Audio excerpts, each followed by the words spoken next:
সার্বিকভাবে সব খুনের বিচারের দাবিতে বাংলাদেশ জাতীয়তাবাদী ছাত্রদল ঐতিহাসিক শহীদ মিনারে আজকে খুনি হাসিনা সরকারের বিচারের দাবিতে গণ অবস্থান কর্মসূচি গ্রহণ করেছে। কোটা সংস্কার আন্দোলনে নির্বিচারে গণহত্যা চালানোর দায়ে সাবেক প্রধানমন্ত্রী শেখ হাসিনার বিচারের দাবিতে কেন্দ্র শহীদ মিনারে অবস্থান কর্মসূচি পালন করছে ছাত্রদল। সকাল 11টা থেকে শুরু হওয়া এই কর্মসূচি চলবে বিকেল 5টা পর্যন্ত। কর্মসূচির শুরুতে জাতীয় সঙ্গীত পরিবেশন করা হয়। এরপর শহীদদের স্মরণে পালন করা হয় 1 মিনিট নীরবতা। ছাত্রদের এই কর্মসূচিতে ঢাকা বিশ্ববিদ্যালয় সহ রাজধানীর বিভিন্ন ইউনিটের নেতাকর্মীরাও যোগ দেন।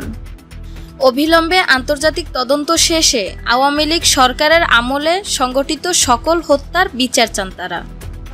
বলেন, গণতান্ত্রিক অগ্রযাত্রাকে অব্যাহত রাখতে রাজপথে থাকবে ছাত্রদল। গণহত্যাকারীর জন্য তো অবশ্যই ফাঁসি অনিবার্য হওয়া উচিত, সেই কারণে আমরা ফাঁসি চাই। প্রায় 1200-র উপরে নেতাকর্মীকে এবং বিভিন্ন এদেশের ছাত্র সমাজকে তিনি হত্যা করেছেন। আমরা মূলত স্বৈরাচারী ফ্যাসিস্ট হাসিনার বিচারের দাবিতেই আজকে এখানে উপস্থিত হয়েছি।